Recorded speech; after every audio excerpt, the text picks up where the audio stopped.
როგორც არაერთხელ მithქვამს, ივანიშვილმა მისი ფულის გამო ქვეყანა აიყვანა ტყვედ, იმიტომ რომ თვლის რომ ეს 607 მილიონი, რომელიც სინამდვილეში კერძო დავისაგანი იყო მასსა და შვეიცარიულ ბანკს შორის, ახლა უხილავ მასონთა ლოჟას აქვს დროებით მიტაცებული და მისი დაბრუნების მიზნით ივანიშვილმა მიიტაცა მთელი ქვეყანა და ახლა ცდილობს დასავლეთს დაუმტკიცოს, რომ ის შედგა როგორც დიქტატორი და დიქტატორის რანგში მაინც დაელაპარაკონ, რომ საბოლოო ჯამში მან დაიბრუნოს ეს 607 მილიონი.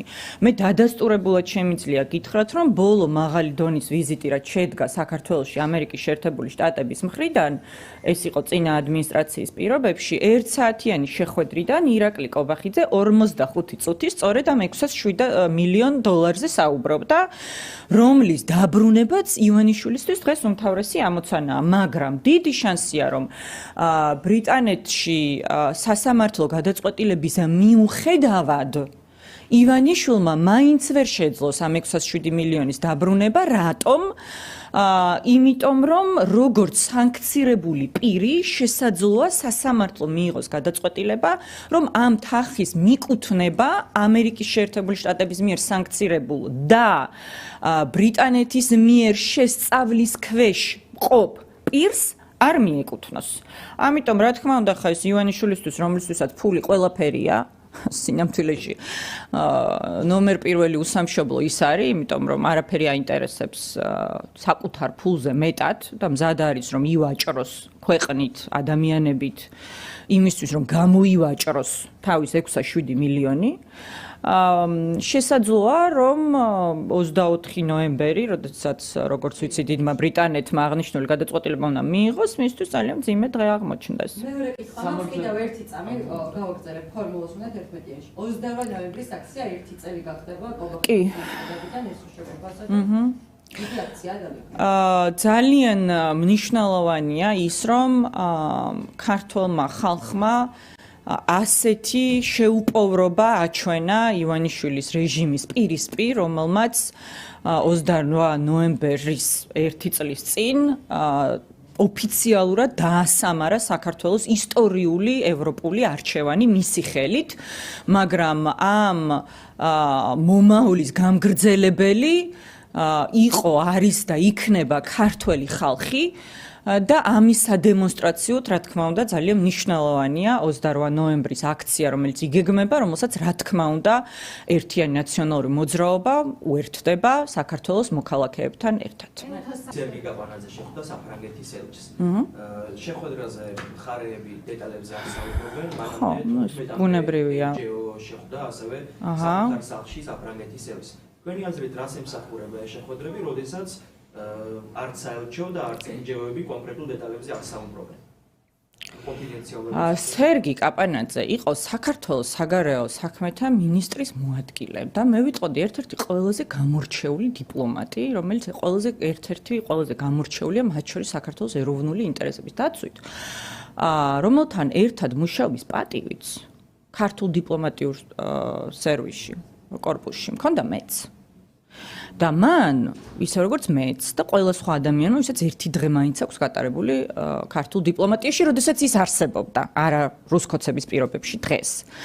რომ ეს ჩვეულებრივი დიპლომატიური კოდია, რომ შეუძლებელია შეხვედრის დეტალების გამოტანა. ხა ეს არ ვიცი რატომ არის თქვენთვის გასაკვირი, მაგრამ დამერწმუნეთ, რომ ადამიანებისთვის, ვისაც კეთილსინდისიერად ერთი დღე მაინც უმსახურია რომელიმე ქვეყნის დიპლომატიურ სამსახურში, ძალიან კარგად იცის, რომ შეხვედრების დეტალების გამოტანა არის ყველა დიპლომატიური პროტოკოლის დარღვევა. ამიტომ ნუ გაგიკვირდებათ, რა ვიცი ხა, ამაზე მეტად როგორ განგიმარტოთ. ნორმალურად ამაზე მოგსაუბარი, კონფიდენციალურად ხდებიან, კერძო სახლში არც მედიისთვის არის გამჟღავნებული. ხო, ამასაც გეტყვით, კერძო სახლი არის ივანიშვილის ეგრეთ წოდებული ბიზნეს ცენტრი და ზვიგენების აკვარიუმები და ჟირაფების მენაჟერია, მაგრამ ელჩის რეზიდენცია არის ოფიციალური რეზიდენცია და აქაც რომ გაეცნოთ დიპლომატიურ პროტოკოლს,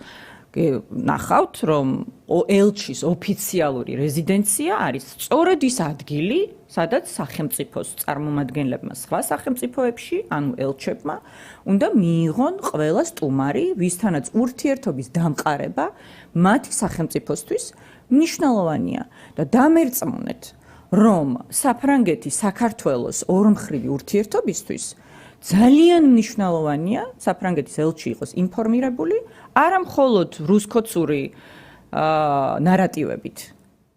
არამედ ისეთი ადამიანებით, რომლებსაც უმსახურიათ ქართულ დიპლომატიურ სამსახურში, რომლებიც ახლა შეიძლება სამოქალაქო სექტორში არიან, შეიძლება დამოუკიდებელ მედიას წარმოადგენენ, არიან ინფორმაციის ალტერნატიული წყარო რუსკოცური რეჟიმისგან განსხვავებით.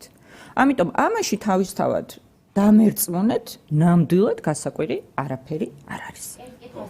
შალვა პაპუაშვილის განცხადებასთან დაკავშირებით გუშინ იმედის ეთერში გახდა ასეთი განცხადება, რომ საქართველოს აკრიტიკებენ იმ სახელმწიფოების უმაღლესი წარმომადგენლები, რომლებსაც თავადაც რუსეთთან კავშირები აფინანსებენ რუსეთს და უფრო კონკრეტულად ასეთი რაღაც თქვა, რომ ევროკავშირმა რუსეთს გადაუხადა 310 მილიარდი გადაუხადა სხვადასხვა პროდუქტები შეიძინაო, მაშინ როდესაც 120 მილიარდით ნაკლები მისცა უკრაინას. ანუ აქ საუბრობს პაპუაშვილი მორალზე, რა მორალით ვაკრიტიკებენო ჩვენ, რომლის 20%-იც რუსეთს აქვს ოკუპირებული და თავად რა მორალით აქვს კომუნიკაცია რუსეთთან და რა მორალით აქვს ვაჭრობა რუსეთთან. აი, თქვენ რა შეგიძლიათ გითხრათ ამ საკითხთან დაკავშირებით და როგორ შეაფასებთ პარლამენტის თავმჯდომარის ამ განცხადებას, როდესაც საუბრობს მორალზე ევროპელი პარტნიორების.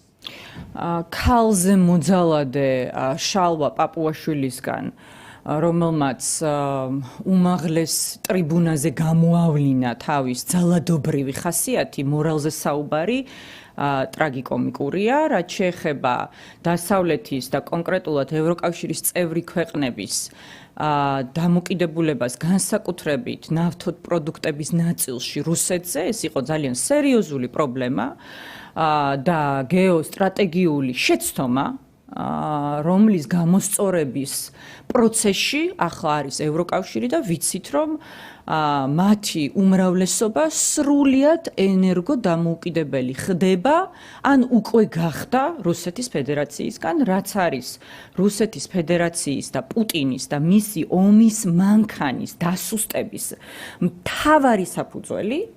ამიტომ არის ეს ძალიან მნიშვნელოვანი და ეს არის ნათელი მაგალითი იმის, რომ რუსეთი ამ ომში უკრაინასთან აუცილებლად დამარცხდება და გამოვა უფრო დასუსტებული, თუ არა დანაწევრებული, ვიდრე ის იყო, როდესაც ეს ომი დაიწყო უკრაინის წინააღმდეგ. ამიტომ მე ნამდვილად ვისურვებდი, როგორც საქართველოს მოქალაქე, ამ საზოგადოების რიგითი წევრი, რომ საქართველოს დღეს კი არ მართავდეს იმ კრიმინალთა, მოღალატეთა ბანდა, რომელიც ჩვენი მტრული სახელმწიფოს და ამ ომში აუცილებლად წაგებულის პოზიციაზეა. არამედ თავისუფალი სამყაროს და თავისუფლებისთვის მებრძოლი უკრაინელი ხალხის მხარეს, იმიტომ რომ ეს არის საქართველოს ეროვნულ ინტერესშიც. აჰა, კი, ხო, უნდა გავეცნოს სხვათა შორის გულწრფელად გეტყვით, ანუ ეს ემიგრანტების ხმის მიცემის უფლების ჩამორთმევის შესახებ ბუნებრივია ინფორმირებული ვარ. თუ გნებავთ, გიპასუხებთ, რომ ის არ გამოვიდეს. დასაგებია, რომ ამ ადამიანებს ჰქონდათ მთელი ამ დროის განმავლობაში უფლება, რომ ხარი დაეჭირათ მისთვის თავიანთი სასურველი პარტიისთვის, თუმცა ეს უფლება მათ აღარ ეკნებათ. რამდენად სწორდა დემოკრატიული გადაწყვეტილებაა ეს ქართული ოცნების მხრიდან პარლამენტში დაწყებულია განხილვა ამ მას შემდეგ, რაც ასეულობით 1000 საქართველოს მოქალაქე ქვეყანაში მძვინვარე კორუფციის და შესაბამისად უკიდურესი სიდუხჭირის გამო ივანიშვილის რეჟიმმა ქვეყნიდან გააქცია, ახლა მათ ერთ-ერთ ყველაზე ფუნდამენტურ კონსტიტუციურ უფლებასაც ართმევენ ხმის მიცემის სახით, თუმცა აქვე უნდა აღინიშნოს, რომ აღნიშნული ცვლილებები საარჩევნო კოდექსში არ შემოიფარგლება მხოლოდ ამ უკანონობით და მავნებლობით და იქ არის კიდევ ბევრი უკანონობა და მავნებლობა, რომელიც ოფიციალურად აკანონებს ქვეყანაში საბჭოთა ტიპის არჩევნებს და რეალურად ოფიციალურად საკანონმდებლო დონეზე აუქმებს საარჩევნო უფლებას საქართველოს მოქალაქისთვის, არა მხოლოდ მათთვის, ვინც ემიგრაციაშია, არამედ მათ შორის მათთვისაც, ვინც ჯერ კიდევ საქართველოშია. Dan kurierma ekskluzიურად მოიპოვა წერილი ევროპარლამენტარების ნაკრებმა ევროკომისიის პრეზიდენტს მიწერეს, რომ საქართველოს როგორც სულის სანქციებს ეს წერილი არ არის საჯარო. მართულ გუნდში ამბობენ, რომ ის ადამიანები, ვინც სანქციების გვერდის ავლას ამოწმებს და აღვიდება, ბოლოს მიწერეს მართულ გუნდს ხელისუფლებას, რომ მადლობა გადაუხადეს, რომ არ ხდება და არ არის ჩართული ამ პროცესში საქართველოს. რას ემსახურება, როგორ ფიქრობთ ეს წერილი როშია? ორივე წერილი უნდა ვნახო ახლა ბოდიში, რომ რუსთავის განცხადების საფუძველზე კომენტარს ვერ გავაკეთებ და რომ ვნახავ, გავაკეთებ კომენტარს. დაკავშირებით რას ფიქრობთ უვლის საქართველოს გვერდს მაინც? ორივე წერილი მანახეთ და მე ჰიპოთეტურ ემაში რა ქვია, ხო? წერილი არ მაქვს თან. ხო, ნუ მაშინ ვერ გავაკეთებ კომენტარს. წერილზე ხო ამბობ სანქციების. წერილზე ამბობთ კი. არაერთი მაგალითია იმის თუ როგორ იყენებს დღევანდელი რუსული რეჟიმი საქართველოს ტერიტორიას დასავლეთის მხრიდან რუსეთზე დაკისრებული სანქციების გვერდის ასავლელად, ასევე ვიცით, რომ ახლა ხდება დასავლეთის მხრიდან რუსული ნავთობპროდუქციის ქსელის დასუსტება და შეზღუდვა და ამ ფონზე საქართველოში ჩნდება რუსული ნავთობ გადასამუშავებელი ქარხნები, რაც კიდევ ერთი ნათელი დასტურია იმის, რომ სამწუხაროდ დღეს საქართველოს ყავს მოღალატე არალეგიტიმური ხელისუფლება, რომელიც იბრძვის არა უკრაინელი ხალხის და ამასთან ერთად ქართველი ხალხის გადარჩენისთვის, თავისუფლებისთვის, ტერიტორიული მთლიანობისთვის და ჩვენი ეროვნული ინტერესების დასაცავად, არამედ ხელს უწყობს მათ შორის სანქციებზე თარიფს არიდების გზით და რუსული ომის მანქანის ფინანსურად გასაძლიერებლად მტრის პოზიციების გამტკიცებას. აი სამწუხარო რეალობა, რომელიც ჩვენ დღეს ქვეყანაში გვაქვს, არის სწორედ ეს და ამ კონკრეტულ წერილებზე, რა თქმა უნდა, ვისაუბრებ ხოლმე იმ შემთხვევაში, თუ ამ კონკრეტულ წერილებს მაჩვენებდით. ხო, პირველად არა სანქციების გვერდის ავლაზე საუბრობთ ნაციონალურ მოძრაობაში, რატომ არის ეხება ეს, რატომ არ მოგვიწოდებენ დასავლეთიდან, რომ ეს ფაქტები დამიჯერეთ, რომ ისახება და მომავალშიც აისახება, მათ შორის პერსონალურ სანქციებზე. ივანიშვილის, მისი გარემოცვის, პროპაგანდისტების, ფინანსური ელიტის, მოსამართლეების და ნებისმიერი სხვა პირების წინააღმდეგ, რომლებიც ეხმარებიან, შესაძლოა ეხმარებიან და ამის დადასტურებული ინფორმაცია, რა თქმა უნდა, შეგროვების პროცესშია დასავლეთში, მათ შორის დიდ ბრიტანეთში, ამერიკის შეერთებულ შტატებში, ევროკავშირის წევრ სახელმწიფოებში, რომლებიც ეხმარებიან რუსეთს სანქციების თავიდან არიდებაში და ამით აფინანსებენ რუსეთის ომის მანქანას უკრაინის წინააღმდეგ და საქართველოს ეროვნული ინტერესების წინააღმდეგ. და მართულ გუნდსაც რო უპასუხოთ, სინამდვილე რომ მადლობას ვიხდიანო პირიქით. ვაი, მე არ მაინტერესებს მაგათ დეზინფორმაცია, ხა რეზოლუცია მივიღეთ და არ მიუღიაო და ხა რას ამტკიცებენ, რაში მაინტერესებს. ევროპარლამენტარებს დეზინფორმაცია მიეწოდებინათ ევროკომისიის. კარგით, გითხარით ამ თემაზე და რა ვიცხებს თუ არ აქვს კითხვები, შევისვენოთ და მე ლაივი მოგცეს და ერთი კითხვა მაქვს საზმაოზე. სამხრეთ ოსეთის ადმინისტრაციული ერთეულის გაუქმებაზე მაინტერესებს, პარლამენტში უნდა იმუშაოს სწორედ ამ საკითხს. აი, მე გეტყვით სხვა ოპოზიციის პოზიციას, რომ ეს იქნება გარკვეულწილად აღიარება ქართული ოცნების მხრიდან. აი, თქვენ როგორ შეაფასებთ ამ გადაწყვეტილებას, კი, იმ ღალატის ქრონიკის ლოგიკური დასასრული, რომელიც ჩვენ ვიხილეთ არალეგიტიმური საპარლამენტო კომისიის, ღალატის კომისიის მეორე თაობის საბჭოთა ჯალათის თეაწულუკიანის კომისიის სახით, ამ ღალატის ქრონიკის ლოგიკური დასასრული, რა თქმა უნდა, იქნება საქართველოს კონსტიტუციაში ერთის მხრივ 78 მუხლის ამოღება, რომელიც მიზნად ისახავს ქვეყნის ევროატლანტიკურ სტრუქტურებში გაწევრიანებას და მეორეს მხრივ ქვეყნის დანაწევრების, ტერიტორიული დანაწევრების ოფიციალურად გაფორმებას. სამწუხაროდ, ჩემი მოლოდინი ამ ღალატის ქრონიკის ლოგიკური დასასრული სწორედ ეს არის. ამის ნაწილია მათ შორის ივანიშვილის ბოდიშები, ოკუპანტების მიმართ. ამის ნაწილია საქართველოს უახლესი ისტორიის გადაწერის მცდელობა რუსული ვერსიით. ამის ნაწილია ომის საკუთარ ქვეყანაზე დაბრალება. ამის ნაწილია იმ დროინდელი უმაღლესი მთავარსარდლის გასამართლება საკუთარი ეგრეთ წოდებული ხელისუფლების მხრიდან. ამიტომ კიდევ ერთხელ ვიმეორებ, ეს საფრთხე ქვეყნის ტერიტორიული განაწევრების ჩემი აზრით რეჟიმის დარჩენის პირობებში ძალიან რეალურია და ამაზე მიუთითებს მათ შორის ბოლომდროინდელი განცხადებები ოკუპირებულ სამაჩაბლოსთან დაკავშირებით, ამაზე მიუთითებს მათ შორის ჟენევის საერთაშორისო დისკუსიების ფორმატში გაკეთებული განცხადებები, სადაც რუსები დიდი ხანია ოკუპირებული რეგიონების საოკუპაციო რეჟიმების აღიარებას ითხოვენ როგორც დამოუკიდებელ მხარეებს და ჩვენ ახლა ვხედავთ, რომ საქართველოს მოღალატე რეჟიმი შესაძლოა სწორედ ამ სცენარისთვის ემზადებოდეს. ნაციონალური მოძრაობა და ადანაშაულებს თავის დროზე ამ ადმინისტრაციის შექმნაზე. ზოგადად თქვენ რას ფიქრობთ? დღეს ამდენად სწორია საქართველოს ეს ტერმინის გამოყენება და ასეთი ადმინისტრაციის არსებობა ქვეყნისთვის. მაშინ როდესაც გაკეთებს პრეტენზია აქვს სახელმწიფოსა და შექმნაზე იმ ტერიტორიაზე.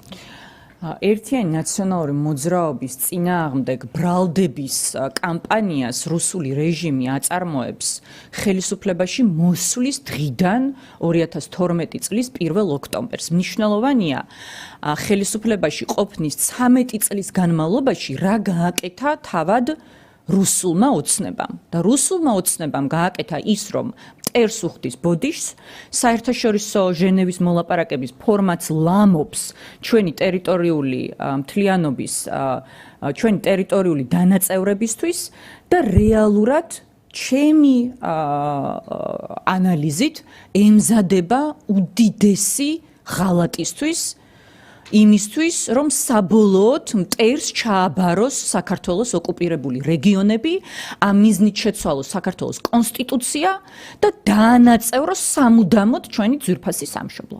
აი ამისთვის ემზადება რუსული ოცნება. ასე რომ ახლაც რუსკოცი პროპაგანდისტების მხრიდან ერთიანი ნაციონალური მოძრაობის მოქმედებებზე საუბარი, რომელიც 13 წელიწადია ხელისუფლებაში არ ყოფილა, მაშინ, როდესაც ისინი მიზანმიმართულად მოღალატეობრივ ნაბიჯებს დგამენ ჩემი ქვეყნის ტერიტორიული დანაწევრებისთვის, აფხაზეთის და სამაჩაბლოს რუსებისთვის გადაცემისთვის, მე ვფიქრობ, რომ ეს თქვენს ღალატის ქრონიკის მონაწილეებად გაქცევთ და ძალიან ვისურვებდი, რომ ყველამ ერთად, როგორც ამ ქვეყნის შვილებმა, ამ საკითხზე მაინც გავასწოროთ ფოკუსი და საქართველოს მოქალაქეებს უთხრათ სიმართლე. სწორედ ქვეყნის ინტერესებიდან გამომდინარე გეკითხებთ, ეს ტერმინი ადმინისტრაცია აზიანებს თუ არა ქვეყანას და დააზიანებს თუ არა წარსულში. ეს შემიძლია გითხრათ, რაც გითხავთ. არასრულწლოვანი შემდეგ თემასთან ვიკითხავ, არასრულწლოვანთან დაკავშირებით კამპროექტი მომზადდა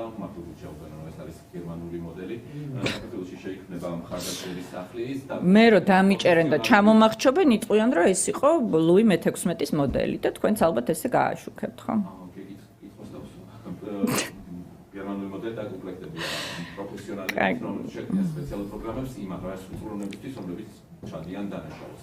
რას ფიქრობთ ზოგადად ამ? ანუ რუსკოცურ პროპაგანდას და რუსკოცების სპიკერებს რომ დაუჯეროთ, გერმანული მოდელით იჭერენ, ფრანგული მოდელით არბევენ, არ ვიცი, ესტონური რეჟიმით ასამართლებენ, რომელი კიდე ჰოლანდიური მოდელით ჩამოგვახჩობენ და ასე შემდეგ. ხა აბსურდია, რაზე უნდა ვისაუბროთ.